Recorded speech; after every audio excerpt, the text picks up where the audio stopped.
All right, so the real secret to building a fire is getting your kindling small enough, because if it's small enough, it's gonna catch on fire really easily, and that's what you want, is more airspace around the pieces. It makes everything work better.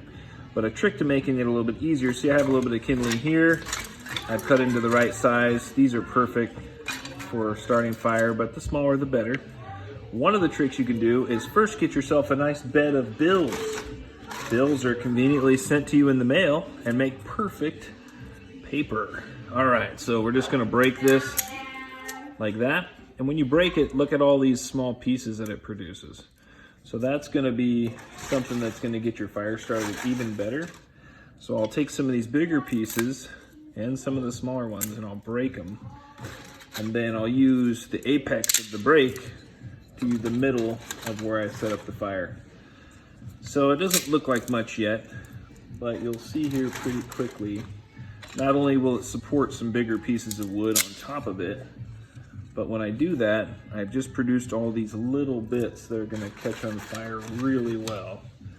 And breaking them like this is gonna help hold its shape, which is good. So I think a teepee works really well. So a teepee style is a really effective way to build a fire. So anyway, now that I've got a couple of those, I'll follow up with the rest. You know, a person really only needs maybe 10 or 15 pieces of kindling.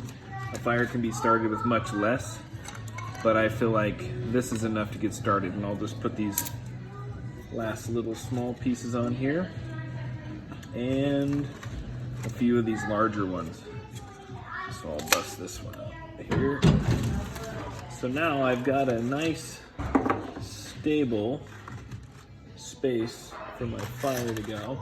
And when I put some bigger pieces on here, it'll hold itself up, producing a nice airspace where the fire will not get quenched by getting smothered, because we don't want to smother the fire. And this is my biggest piece of kindling here. And I'll use that one off the back. Okay. So now we'll see how well it starts. Now I'll put some bigger pieces on after this. But I'm going to use a fancy old match from a restaurant. Oops.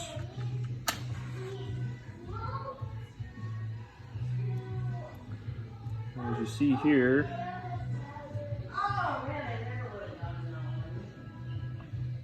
those bills go up quick.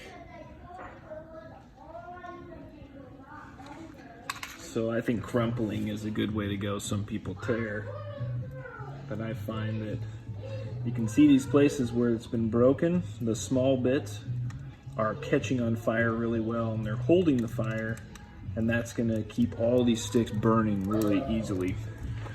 And now I'll find some bigger pieces to place on there. I'll just start with a little piece of cedar. Now I don't need a very big fire because it's earlier in the day, so I'm just gonna get this piece going and that'll get started no problem. I'll throw a little bit of this scrap up there maybe. Clean up my mess a little. But that's really all there is to it. And now that will continue to burn and give us heat for at least an hour. And I'll start stoking the fire after that. And if you have any questions about what this is actually full of eggshells. And if you cook them down in a pot, you can add them to your garden really easily. Makes a really nice addition to your garden. All right, that's it.